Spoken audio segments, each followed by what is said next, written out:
Vamos continuar nesta cobertura, nesse trabalho jornalístico do Diário PCD, no dia 3 de dezembro, Dia Internacional da Pessoa com Deficiência, e a partir de agora, com o patrocínio de Colibri, alta tecnologia, isso mesmo, a Colibri está com o Diário PCD. Colibri é alta tecnologia, consulte todas as informações para você de todo o Brasil.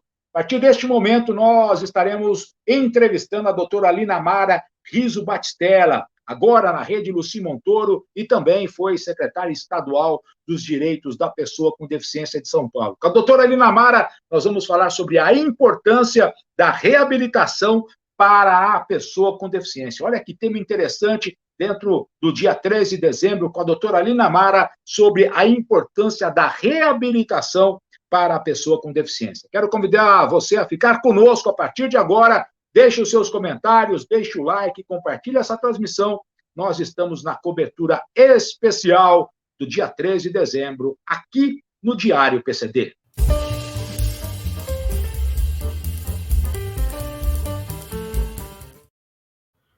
Olá a todos vocês, continuamos aqui no Diário PCD, nesse trabalho jornalístico no dia 3 de dezembro, Dia Internacional da Pessoa com Deficiência, e agora com uma convidada para falar sobre um tema de extrema importância, ou melhor, a importância da reabilitação para a pessoa com deficiência. Nossa convidada é a professora doutora Linamara Riso Batistella, médica e professora titular de Medicina Física e Reabilitação da Faculdade de Medicina da Universidade de São Paulo, idealizadora e criadora da rede de reabilitação Luci Montoro, dentre outras inúmeras funções que a doutora desenvolve dentro desse segmento da pessoa com deficiência. Antes de agradecer a doutora e convidá-la para a nossa sala, em respeito às pessoas com deficiência visual, baixa visão e monoculares, vou fazer a minha audiodescrição. Eu sou um homem de pele clara, barba bem baixinha, sou o Abrão Dib, jornalista, editor do Diário PCD,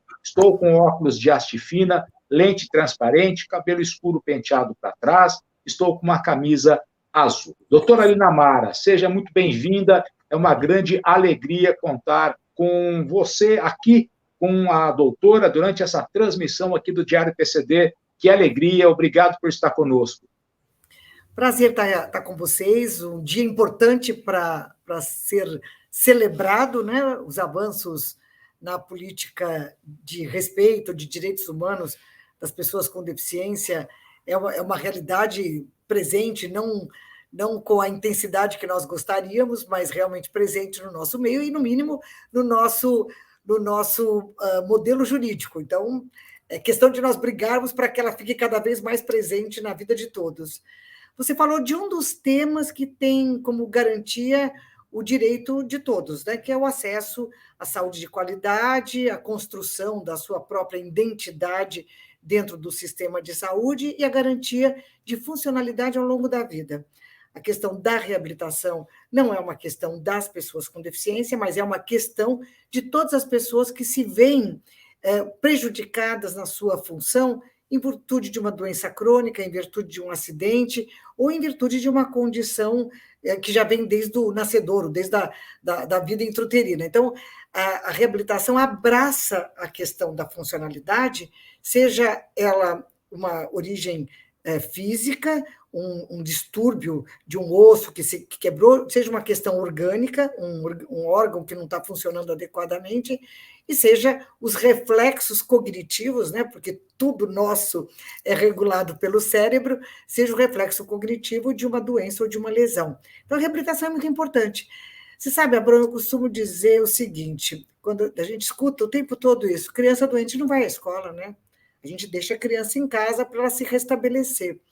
As crianças e as pessoas com deficiência ficam impedidas de exercer a sua funcionalidade de forma plena se elas não estiverem reabilitadas.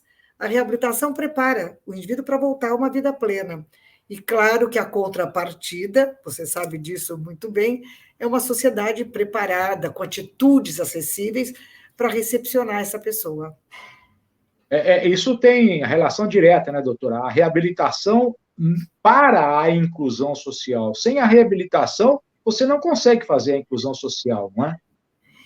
Eu acho que a reabilitação é uma ferramenta fortíssima nesse processo, Mas a inclusão é um movimento de duas mãos, né? De um lado sou eu chegando, de outro é alguém me recebendo.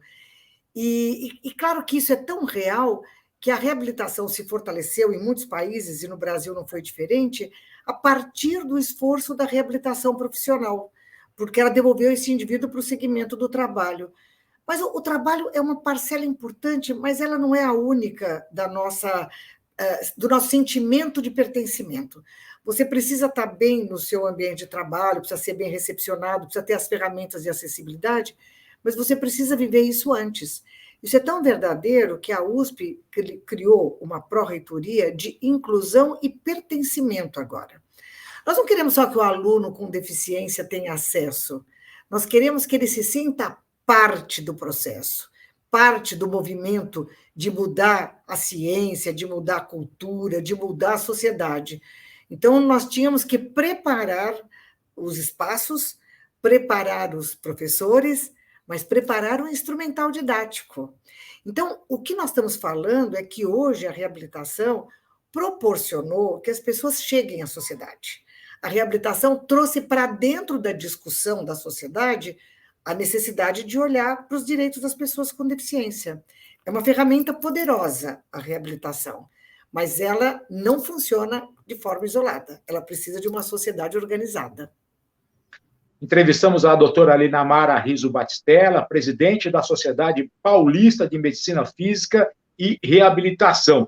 A doutora falou da questão da reabilitação, não é? Para, às vezes, aquele problema que você tem no decorrer da vida, né? Você passa a ter uma deficiência, você tem uma lesão, etc. e tal. Mas eu queria saber também, doutora, da importância da reabilitação, como ela existe para quem adquire uma deficiência, mas e para a pessoa que nasce com uma deficiência? Qual é o efeito da reabilitação para essa pessoa que já nasce com a deficiência? Essa pergunta também é muito interessante, porque, veja bem, uma criança que nasce com uma cardiopatia congênita, e nós temos 4.000 novos nascimentos por ano, ela é imediatamente levada para um hospital, é internada, é submetida ou não a uma cirurgia, ela é cuidada por esse conjunto de ações que a medicina hoje disponibiliza. Uma criança que nasce com uma doença rara também vai ser recepcionada por um serviço especializado e vai encontrar um modelo de tratamento que permita a ela uma vida no melhor patamar de qualidade. É igual na questão da deficiência. Uma criança que nasce com deficiência vai precisar de cuidados desde a maternidade. Uma criança que nasce com uma alteração visual ou que nasce com a falta de um membro, ou que você, em função até do bom acompanhamento do período neonatal, do período gestacional, você já sabe que ela tem uma alteraçãozinha na coluna que vai impedir de andar. É neste momento que a família precisa ser instruída e ser nossa parceira, mas ela só será nossa parceira se ela souber o que está acontecendo. Então, cada vez mais, a reabilitação chega dentro dos hospitais, chega dentro das maternidades, para ajudar a deshospitalizar essa mãe, essa criança, e já direcioná-la para cuidados que não necessariamente são cuidados dentro de um centro de reabilitação. Muitas vezes não é essa a hora do centro de reabilitação, mas é a hora de eu identificar o problema e trabalhar para que aquele problema que eu já conheço não seja agravado pela falta de cuidados adequados. Uma criança que nasce com mielomeningocele que, de repente, desenvolve um conjunto ou uma sequência de infecções. Quer dizer, a gente precisa entender o problema, fazer a atuação de forma absolutamente direcionada e acompanhar essa criança e intervir na medida que o crescimento vai nos apresentando alguns desafios. Ninguém vai viver a vida inteira dentro de um centro de reabilitação, isso não existe mais, né? Foi-se o tempo que nós internávamos as crianças com pulmão de aço para poder respirar. Hoje a gente consegue levar o tratamento para dentro de casa. E a família é uma grande parceira. E nenhum lugar é melhor do que a nossa casa para a gente viver, crescer e poder se desenvolver as potencialidades.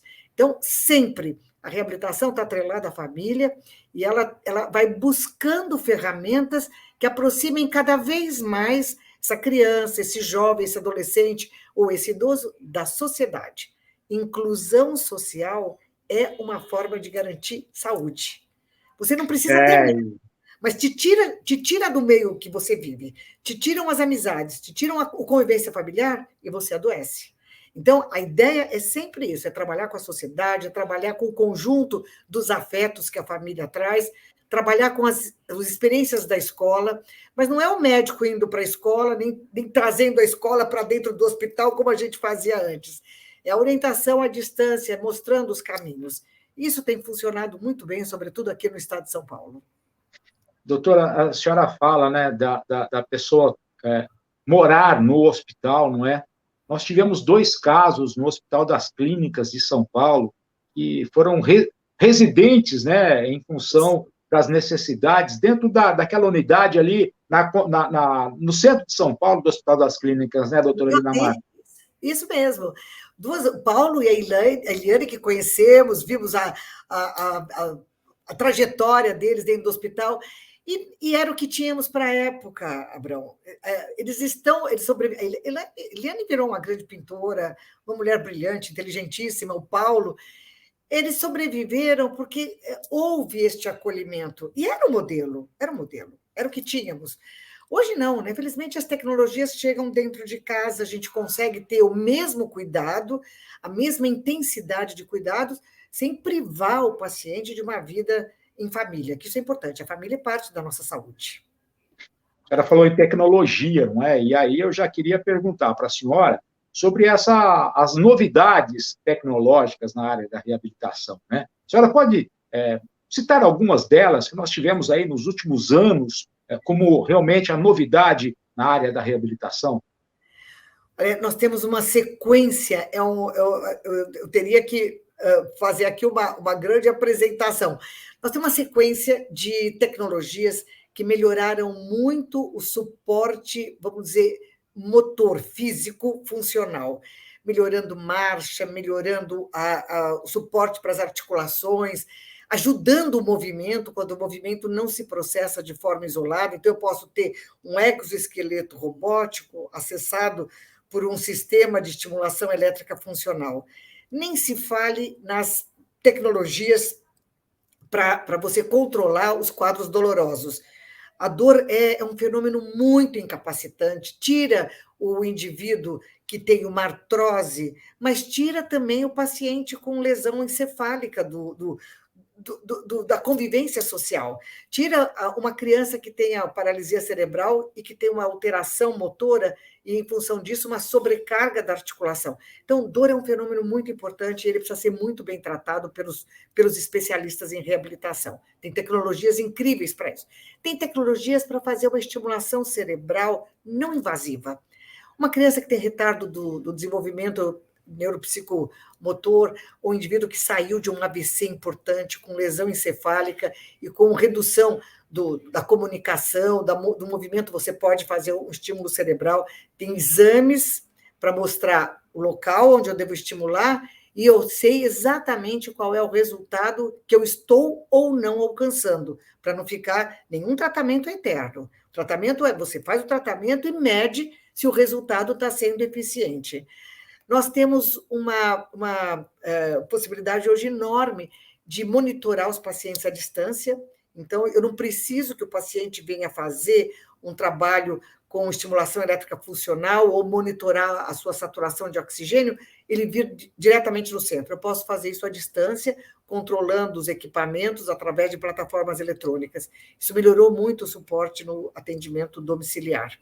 Então, tem muita tecnologia hoje para melhorar. Os robôs trouxeram um avanço enorme, as órteses funcionais, as órteses elétricas funcionais, os sistemas de realidade virtual, que nos ajudam muito, principalmente no controle da dor, mas nos ajudam muito também na recuperação dos movimentos, e tudo isso hoje disponível nos nossos centros. Isso é uma possibilidade real que existe, que está aqui, que está dentro do nosso Hospital das Clínicas.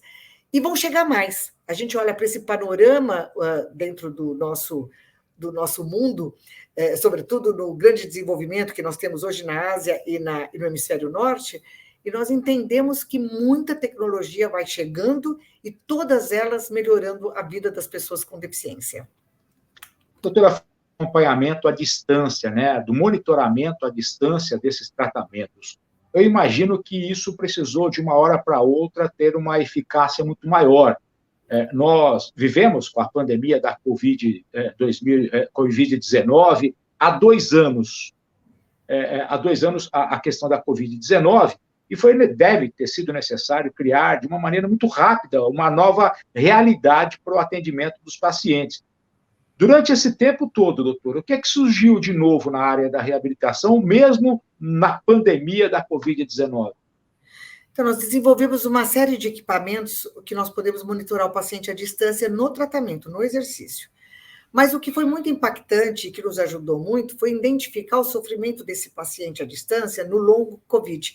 O Covid longo, essa manifestação que está impactando muito o sistema de saúde e que vai trazendo repercussões do ponto de vista de produção, do ponto de vista de convívio social, precisa realmente de um olhar diferenciado. Eu não consigo separar a questão da Covid de tudo que nós vimos na poliomielite. É verdade que nós não tivemos a paralisia propriamente dita, mas uma fraqueza muscular que impede as pessoas de andarem, uma dor generalizada, uma dificuldade respiratória. Quer dizer, é um vírus caprichoso, bastante inconveniente, que vai cercando o indivíduo e pega a parte cognitiva, o cérebro, a questão de olfato e paladar, a fraqueza muscular, dificuldade de movimento, são paresias mesmo. E tudo isso num formato de muito longa duração e surpreendente, porque às vezes a pessoa teve um quadro com pouca manifestação pulmonar e, de repente, desenvolve um Covid longo impactante. Então, essa síndrome pós-Covid, ou Covid longo, como a literatura chama, ela exige um monitoramento, porque eu preciso deixar esse paciente tranquilo. Ele não pode continuar fazendo uma porção de tomografia, ressonância, não vai resolver. O exame não trata o paciente. O que trata o paciente são os cuidados de reabilitação. Mas ele precisa estar confiante, ele precisa estar seguro, e uma forma dele se sentir confiante, realizar a atividade, é eu poder monitorá-lo à distância. Eu posso chamá-lo, olha, você não fez o exercício, mas eu posso também chamá-lo, porque eu posso controlar isso à distância, e dizer, a sua saturação do oxigênio está baixa, você tem que reduzir o exercício, ou você não está conseguindo dormir à noite, porque eu consigo monitorar o sono dele. Essas ferramentas, elas têm um significado enorme. Do ponto de vista de impacto econômico para o sistema de saúde, nem se fala. Imagine, o paciente não precisa vir, eu não tenho horas perdidas com o paciente que não veio, porque se sentiu mal, eu tenho uma resolutividade enorme, eu direciono o paciente, não, isso aqui pode ficar tranquilo, não, você precisa vir para o pronto-socorro. Eu consigo fazer uma seleção de risco, né? Eu consigo avaliar o risco. E trouxe para a gente uma perspectiva de segurança. E se eu estou segura, eu passo isso para o paciente. Quando eu falo para ele, não, tranquilo, não é grave, pode ficar em casa e vem amanhã com calma, eu estou passando segurança para ele. E isso é importante em condições crônicas de saúde. Doutora Elinamara, eu tenho conversado com muitas pessoas, né, que procuram o Diário PCD, e aí, ao conversar, tal, a pessoa fala, olha, eu perdi a audição em função da Covid. Olha, eu me tornei uma pessoa com deficiência visual depois da Covid. Doutora, nós temos noção da dimensão do que essa pandemia causou, do que a Covid causou para o ser humano, aqui no estado de São Paulo, por exemplo, que a senhora tem condições de avaliar muitos casos. Será que nós vamos conseguir ter noção desse tamanho do que aconteceu, doutora? A gente tem números, não é, Abrão? Os números, eles às vezes eles não contam toda a realidade, né? Atrás de cada número tem uma pessoa, e cada pessoa está vivendo uma situação diferente. Existem pacientes que, quando a gente pergunta, e como é que está a memória? Ah, está um horror, esqueço tudo, anoto. A minha filha me liga, desliga o telefone, eu não sei o que ela me pediu, e contam isso dando risada. E a gente fala, olha, atenção, hein? Não pode ir no banco sozinha, cuidado quando for fazer compra, faz uma listinha, a gente vai dando... Tem outro paciente que chega e fala, não saio de casa, não saio, estou com medo, eu esqueço, eu tenho medo de me perder, não, eu nunca mais fui no banco, nunca mais fui no supermercado, não vou na casa da minha filha porque eu acho chato, tenho medo... Então, o sofrimento de cada um é único. Então, se você me perguntar o que tem por trás de tudo isso, vou te dizer que a gente já sabe dos números. a gente já sabe de alguns dos pacientes que nos procuram e que nós estamos acompanhando. Mas até onde vai e qual é o impacto disso, ainda é cedo. Porque as pessoas, quem sobreviveu a uma internação de muitos dias, realmente com uma passagem dramática pela UTI, a vida é tão preciosa que essa pessoa está muito disponível para superar as dificuldades. E, às vezes, ela trata isso como um bônus. Bom, tudo bem, né? Escapei do tubo, mas estou aqui com a minha memória meio ruim. Para outra pessoa, que às vezes nem teve um processo agudo tão grave, mas está vivendo essa sequela de forma intensiva, é dramático. E se ela não tiver a compreensão da família, se ela não tiver a compreensão de um centro de acompanhamento que consiga esclarecer para ela cada uma dessas questões, ela vai entrar num sofrimento grande. Então, eu acho o seguinte, a gente não sabe o número, mas é muito... Não, a gente só sabe o número. Agora, é muito importante, com a experiência que nós temos hoje, a gente passar essa mensagem de que as pessoas precisam ser acompanhadas, e não é acompanhada no hospital de alta complexidade, não, mas até acompanhada na atenção básica. Nós estamos treinando as unidades básicas de saúde para acolherem esses pacientes. As pessoas precisam compartilhar suas ansiedades, os seus medos com os familiares e, quando necessário, com o médico. E, acima de tudo, as pessoas não podem desistir de se manterem ativas. A atividade ajuda o cérebro a se reequipar, a se reorganizar. Ficar em casa sem fazer nada, certamente não é o mais indicado. Conversamos com a doutora Linamara Rizzo Batistella sobre a importância da reabilitação para a pessoa com deficiência, dentro desse 3 de dezembro, Dia Internacional da Pessoa com Deficiência. Posso garantir a vocês que acompanho o trabalho da doutora Linamara há um bom tempo, não é? E eu me lembro de a doutora Linamara levantando uma bandeira no estado de São Paulo, e ela foi, talvez, a primeira pessoa a levantar essa bandeira e sair na busca de conquistar isso. A doutora Linamara, posso garantir a vocês, ela idealizou e foi a responsável pela criação de um dos mais importantes centros de reabilitação do Brasil, a rede Lucimon. Doutora, naquela época, o que é que levou a senhora a levantar, a erguer aquela bandeira e tocar em frente para fazer com que a rede Luci Montoro fosse hoje a realidade que é? Olha, você sabe que é uma sequência de coincidências. Eu falo que, de vez em quando, os astros se colocam a nosso favor, né?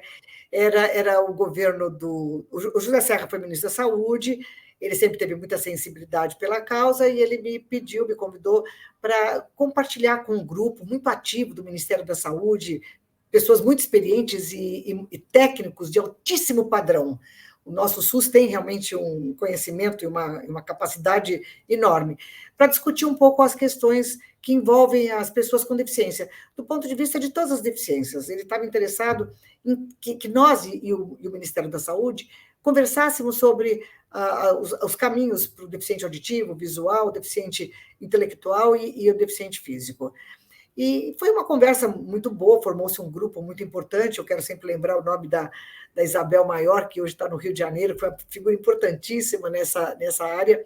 E nós construímos uma conversa que acabou virando um comitê, e aí elaboramos com o apoio da equipe técnica, e aí a doutora Sheila Miranda, elaboramos uma proposta de política que não existia dentro do SUS, que abraçasse a questão das órteses e próteses, dos meios auxiliares à locomoção, mas também criasse uma identidade para os serviços de reabilitação. A proposta foi para o Conselho Nacional de Saúde, foi aprovada no âmbito do Ministério, foi criado recursos e começamos a ter unidades identificadas e os serviços identificados. Porque até então, se você perguntasse quantas cadeiras de rodas o SUS deu, a gente não sabia. Quantas próteses auditivas, a gente também não sabia. Então, criou-se uma lógica de registro e com recursos. Então, quando o governador Serra chegou no governo do Estado de São Paulo, ele falou, bom, e a política da pessoa com deficiência, o que se revelou aqui em São Paulo? Eu contei para ele falou, não, isso não é suficiente, precisamos ampliar. E aí conversamos qual seria a estratégia, e ele já tinha em mente, né? Ele já sabia o que ele queria realmente um serviço descentralizado, uma rede que pudesse chegar mais perto do munícipe, e aí ele falou, vamos começar pensando em um modelo onde pelo menos uma região, o estado era dividido em 5 grandes macro-regiões, pelo menos uma unidade como essa, onde eu já trabalhava, né, porque o Hospital das Clínicas já existia, já tinha um centro de reabilitação, em cada uma das macro-regiões. E isso aconteceu com uma velocidade incrível, foi muito mais do que 5, porque só em São Paulo nós acabamos, naquele momento, organizando 4 unidades, depois fizemos mais 2, uma dentro do Hospital do Câncer e outra dentro da unidade central do Hospital das Clínicas, e fomos para Campinas e para Ribeirão Preto e Rio Preto. Então, assim, foi em São José dos Campos. Então, foi um movimento muito positivo para um governo que, afinal de contas, os governos duram 4 anos. Mas quando eu digo que há uma conspiração celestial, no momento seguinte, no próximo governo, foi o governador Geraldo Alckmin, que, além de ser médico, era uma pessoa extremamente entusiasmada com a questão da reabilitação. Bom, e daí de 4 para 20 foi muito fácil, eu confesso para você que foi muito fácil. Não tivemos obstáculos, né? Foram a sorte de ter o governador Geraldo Alckmin em 2 mandatos seguintes. Isso tem muita força, isso tem muito peso, porque tudo no governo precisa de estudos, precisa de uma avaliação técnica, precisa de recursos. Então, 4 anos é um tempo curto quando a gente pensa num projeto. Então, a sorte de ter tido 3 governos seguidos e 5 governadores, porque os governos saem, vem o vice, né? O governador sai. Mas nós tivemos pessoas assim super entusiasmadas. O Goldman era, nossa, alinhadíssimo com as questões da pessoa com deficiência. Então, foram realmente... O Márcio França, que foi o vice do Dr. Geraldo no último governo dele, já vinha de uma história de muita luta na Baixada Santista, né? Então, eu vou te dizer que tem que ter um dedo de Deus nas coisas para dar certo. Esse Deus generoso que a gente gosta, não é o Deus que fica castigando as pessoas, nem criando briga entre os brasileiros e as famílias. Esse Deus generoso que a gente conhece desde a época da dona Lila Covas, desde a época da dona Lucy Montoro. A semente do bem, né, doutora Lina Mara? Quando você planta a semente do bem... Exatamente, a semente do bem, esse Deus que a gente traz no coração e que ajuda a gente a todo dia pensar que dá para fazer um pouco mais pela sociedade brasileira. Dr. Geraldo Alckmin, enquanto governador, eu acompanhei alguns momentos do Dr. Geraldo Alckmin com a convivência com as pessoas com deficiência. Eu admirava muito a postura do Dr. Geraldo Alckmin, a postura do governador Geraldo Alckmin, do médico Geraldo Alckmin. Isso. Queria compartilhar com a senhora, eu estive uma vez ao lado do governador Alckmin, em Ribeirão Preto, na esplanada do Teatro Pedro II, quando ele foi recepcionado por um coral de uma associação de Ribeirão Preto de pessoas com deficiência visual. De repente, o Alckmin voltou para a van sozinho. Ninguém entendeu por que ele voltou para a van, mas a emoção dele estava tão grande, doutora Helena Mara, que ele precisou voltar para a van para se recuperar, para voltar para o evento. Porque ele ficou emocionado de uma maneira, sabe, assim, conheço o governador Geraldo Alckmin, tenho muitas boas expectativas, enquanto ele, como vice-presidente da República, eu acho que São Paulo vai ganhar muito, o Brasil vai ganhar muito com o Geraldo Alckmin, vice-presidente da República.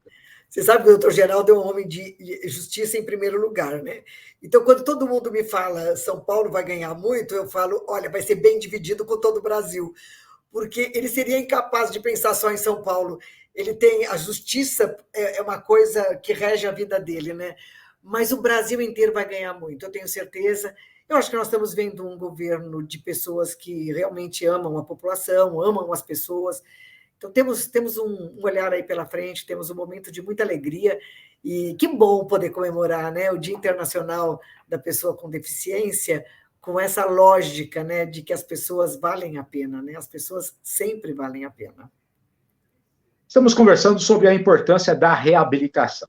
a reabilitação para a pessoa com deficiência, mas eu queria focar nesse momento sobre a reabilitação para as pessoas que enfrentam o envelhecimento, né? Como é que pode se manter a juventude e a mobilidade com o passar dos anos, doutora? Qual é o conceito da reabilitação para esse momento do envelhecimento? Abrão, você fez a pergunta mágica. Essa é a pergunta que a gente devia ter começado a conversa. Nós estamos envelhecendo. Que bom, uma sociedade que envelhece. Quando as pessoas morriam com 58, 60 anos, eu dizia, que bom, aproveitou a vida, viveu até 58 anos. Imagina, hoje, 58 anos, as mulheres estão casando, tendo filhos, as pessoas estão disputando vaga na faculdade, estão fazendo planos de futuro. Quer dizer, nós estamos programados, em função das mudanças sanitárias, da melhor qualidade de vida que a maioria da população tem, não é para todos, mas já é para muitos, nós estamos programados a viver até 80, 90 anos. Mas não é como a gente morre. O que vale a pena é saber como é que a gente vive. E para viver bem, nós temos que fazer um investimento pequenininho nessa máquina chamada corpo humano. Investimento pequenininho. É comer menos, é andar mais. É ter a dimensão de uma caminhada de, no mínimo, meia hora por dia. Pode ser dividida em duas etapas de 15 minutos. É cada vez estar menos tempo sentado e mais tempo em pé.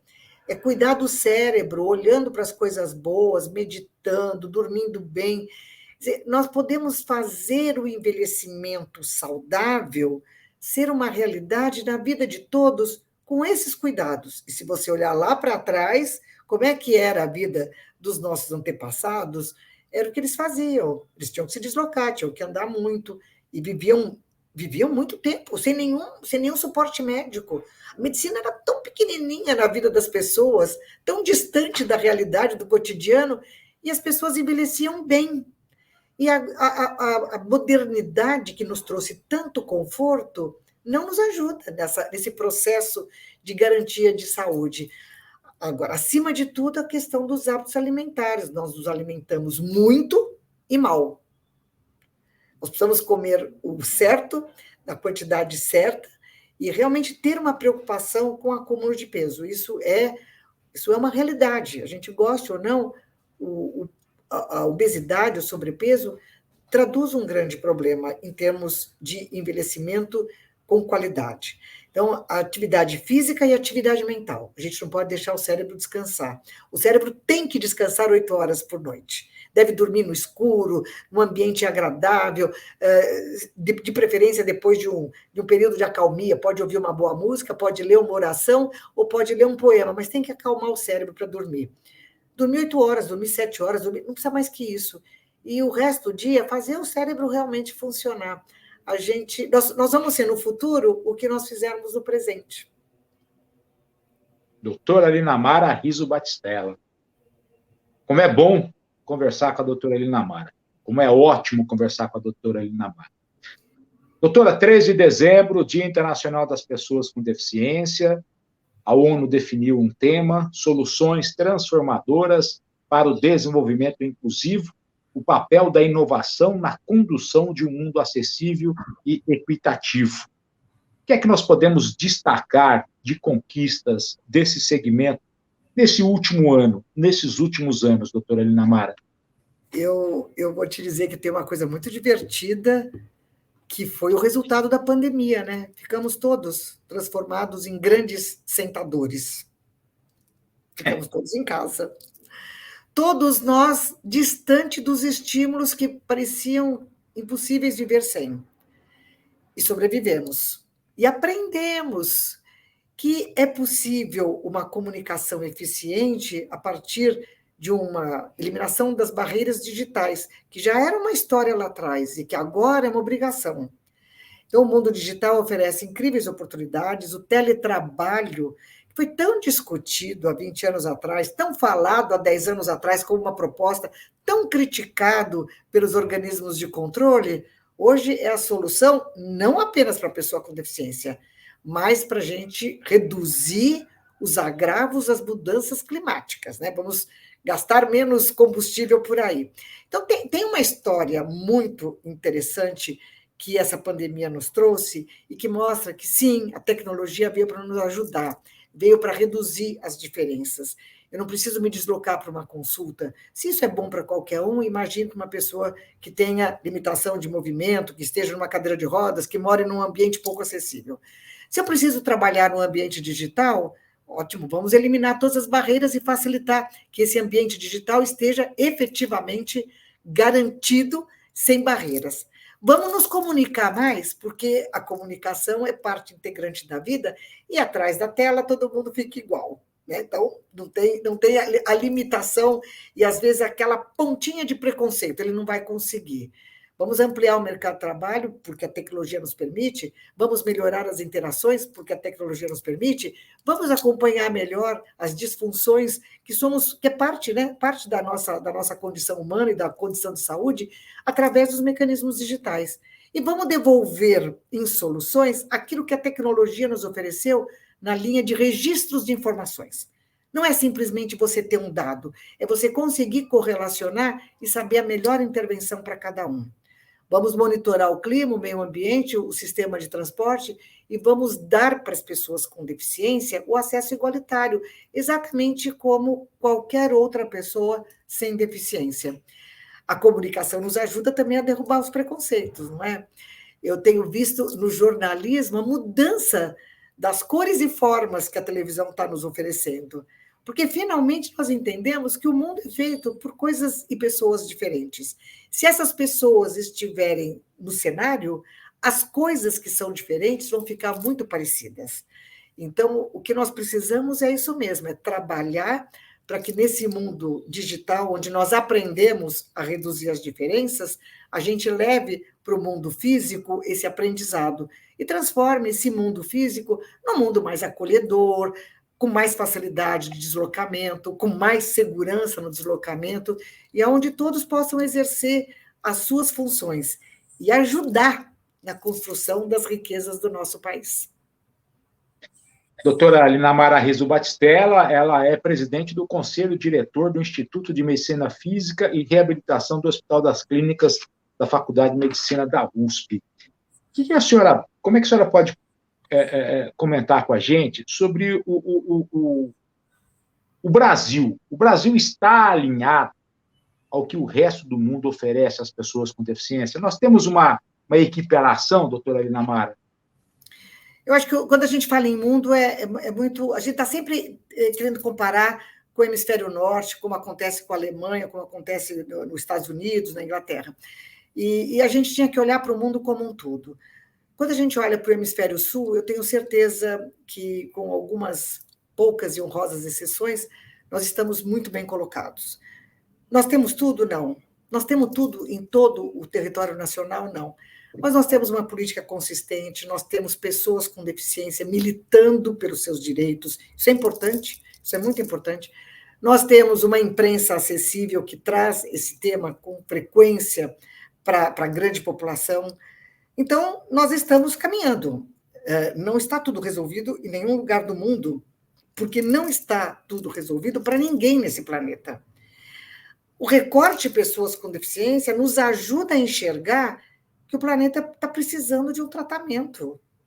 Não é possível, nós temos preconceito de cor, de religião, nós estamos precisando tratar o planeta como um todo. Nós estamos matando o nosso meio ambiente, sacrificando o meio ambiente, esquecendo das próximas gerações, os nossos filhos, os nossos netos. Então, nós precisamos tratar o planeta. O que eu entendo que é muito rico é que esse recorte de pessoas com deficiência nos lembra constantemente que nós ainda não fizemos a lição de casa. E isso nos ajuda a implementar políticas que sejam efetivas, que sejam duradouras. São Paulo tem realmente uma condição dentro do Brasil e dentro do mundo muito ajustada em termos, principalmente, de saúde e, eu diria, também de educação. Mas eu olho para o panorama do emprego e eu não acho que está tudo resolvido. Eu olho para o panorama do transporte e eu vejo o quanto nós evoluímos, mas ainda precisamos evoluir mais. E acho que o grande mecanismo que pode fazer a diferença, que pode gerar essa mudança, é a cultura. E não é essa cultura da ópera de Verdi, é a cultura em geral, é estimular o movimento cultural em todas as comunidades, porque todo mundo gosta do que é belo, e a cultura ela traz o belo para dentro da nossa vida. Então, levar cultura para os centros de educação, para as escolas, para os centros de reabilitação, e nós trabalhamos muito com os elementos culturais para fazer a mudança dentro da sociedade. Então, a cultura é um elemento muito importante, que foi muito preterido nestes últimos anos e que precisa voltar com força para traduzir isso de forma agradável. O cérebro absorve tudo que ele recebe de forma agradável, quase lúdica, e a cultura tem esse condão. Ela nos traz a informação de uma maneira que nós absorvemos, refletimos e fazemos a mudança. Doutora Aline Amara, 3 de dezembro, Dia Internacional da Pessoa com Deficiência. Eu já quero agradecer a sua participação aqui nesta programação do Diário PCD e gostaria muito que a senhora pudesse deixar a sua mensagem a todos nesse dia 3 de dezembro. Por favor, doutora. O dia 3 de dezembro marca uma luta, mas ele marca também vitórias conquistadas pelo segmento. A lógica da sociedade é de melhorar sempre, para tudo e para todos.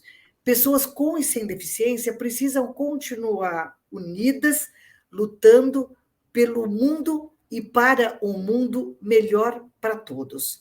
É desta sinergia entre pessoas de todas as raças, cor, sexo e com e sem deficiência que nós vamos construir, vamos pavimentando uma estrada para construir um mundo melhor. Eu gosto da luta das pessoas com deficiência, todos somos parte dessa luta, mas eu acho que agora a luta da pessoa com deficiência não é uma questão da pessoa com deficiência, é uma questão de toda a sociedade. Muito obrigado, doutora Aline Amara Riso Batistella, gratidão por estar conosco nessa cobertura do dia 13 de dezembro.